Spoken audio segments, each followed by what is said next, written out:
the timing couldn't be more appropriate because we're at a turning point. The timing to talk about these issues is extremely good.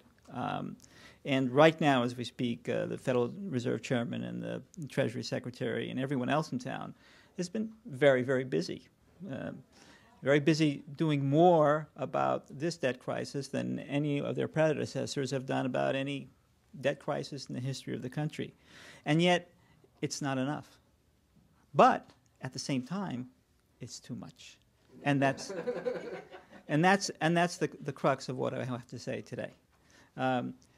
2 years ago, when major banks announced multi-billion-dollar losses in the subprime mortgages, the Fed and the European banks, if you recall, injected unprecedented amounts of cash into the world's markets, world's financial markets. But it wasn't enough. So 1 year ago, when Bear Stearns went under, the Federal Reserve broke with tradition and became the lender of last resort to almost every major brokerage firm on Wall Street. It wasn't enough.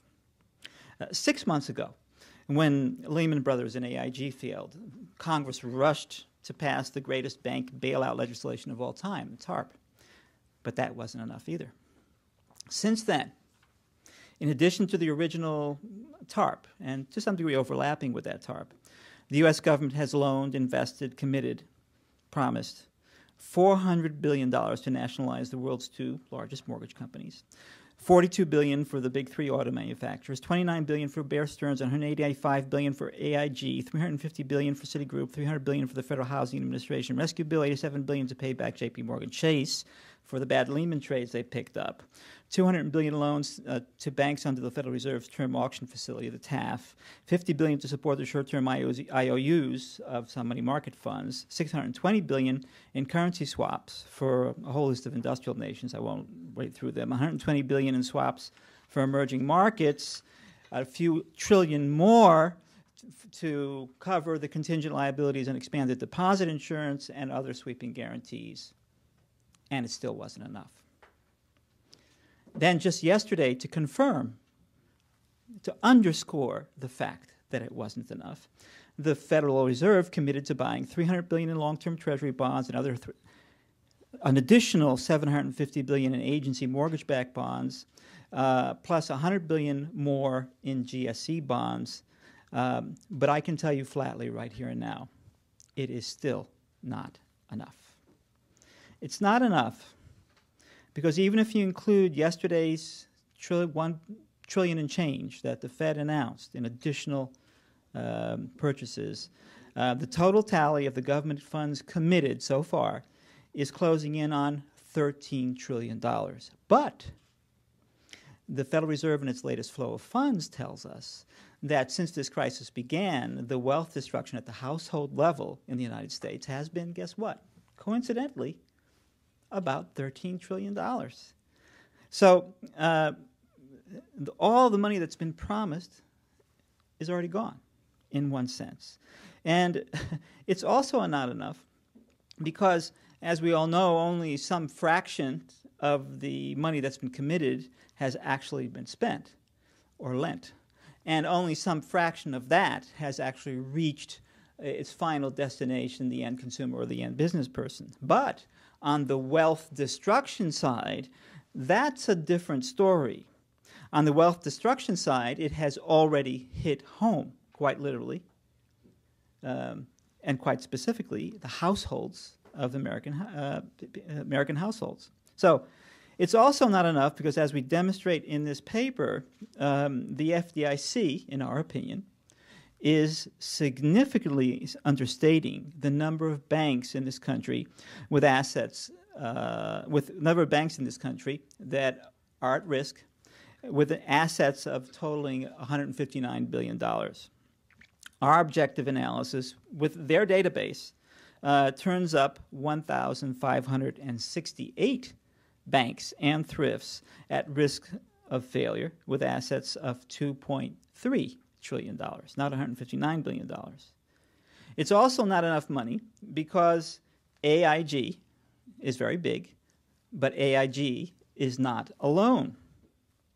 in the strictly confidential memo that the AIG issued on February 26th, they made the case that their $2 trillion in credit default swaps could have been the big event that might have blown up the world financial system.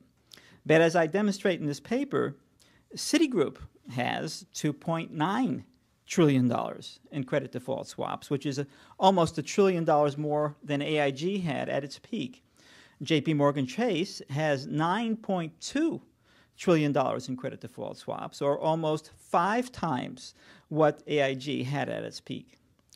The money that the federal government is so busily committing and spending right now is also not enough because AIG's counterparties are not alone.